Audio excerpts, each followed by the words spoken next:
Hello guys, welcome to my channel. இன்றைக்கி நம்ம சேனலில் எதை பற்றி பார்க்க போகிறோன்னா, ஒரு டேஸ்டியான கடலைக்கறி எப்படி செய்யணும் அப்படிங்கிறத பற்றி தான் இந்த வீடியோவில் பார்க்க போகிறோம். வாங்க வீடியோக்குள்ளே போகலாம். இந்த கடலைக்கறி செய்கிறதுக்கு நீங்கள் நைட்டே தண்ணியில் கடலையை நல்லா ஊற போட்டுருங்க. மார்னிங் அது நல்லா தண்ணியில் நல்லா ஊறி இருக்கும். இந்த கடலைக்கறி செய்கிறதுக்கு பெரிய வெங்காயம் 2 எடுத்துக்கோங்க, தக்காளி பழுத்ததாக 3 எடுத்துக்கோங்க, உருளைக்கிழங்கு 2 எடுத்துக்கோங்க, இஞ்சி பூண்டு அரைச்ச பேஸ்ட் எடுத்துக்கோங்க, மல்லித்தலை, அப்புறம் தேங்காய் அரை மூடி எடுத்துக்கோங்க. பெரிய வெங்காயம் கட் பண்ணும்போது நமக்கு கண் எரியாமல் இருக்கணும் அப்படின்னா நான் சொல்லக்கூடிய இந்த டிப்ஸை ஃபாலோ பண்ணுங்கள். பெரிய வெங்காயத்தை தோல் உளிச்சதுக்கப்புறமா அதை ஒரு 4 பீஸாக கட் பண்ணி ஃப்ரீசருக்குள்ளே ஒரு 10 to 15 மினிட்ஸ் வச்சிங்க அப்படின்னா நம்ம வெங்காயத்தை கட் பண்ணும்போது நம்ம கண் எரியாமல் ஈஸியாக கட் பண்ண முடியும். இந்த டிப்ஸை ஃபாலோ பண்ணி பாருங்கள்.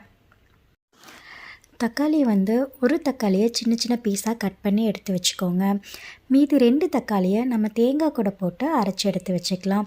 தேங்காவை சின்ன சின்ன துண்டாக கட் பண்ணி மிக்ஸி ஜாரில் போட்டு அரைச்சி எடுத்துக்கோங்க. அது கூட அந்த 2 தக்காளியும் போட்டு நல்ல பேஸ்ட்டாக அரைச்சி எடுத்துக்கோங்க.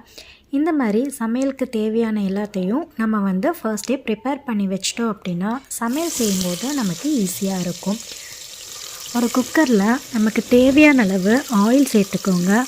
ஆயில் நல்லா சூடானதுக்கப்புறம் நம்ம கட் பண்ணி வச்சுருக்க பெரிய வெங்காயத்தை ஆட் பண்ணிக்கோங்க.